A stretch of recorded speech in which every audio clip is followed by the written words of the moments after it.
ଜଟଣୀସ୍ଥିତ IIT campus ପରିଦର୍ଶନ କଲେ 39ଟି ଦେଶର ଯୁବ କୂଟନୀତିଜ୍ଞ।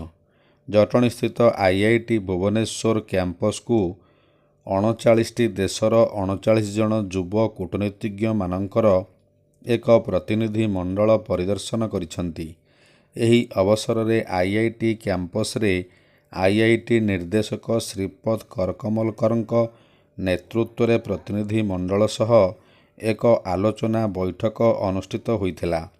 ଏହି ବୈଠକରେ ବିଜ୍ଞାନ ଓ ପ୍ରଯୁକ୍ତି ବିଦ୍ୟା ବାବଦରେ ଆଲୋକପାତ କରାଯାଇଥିଲା।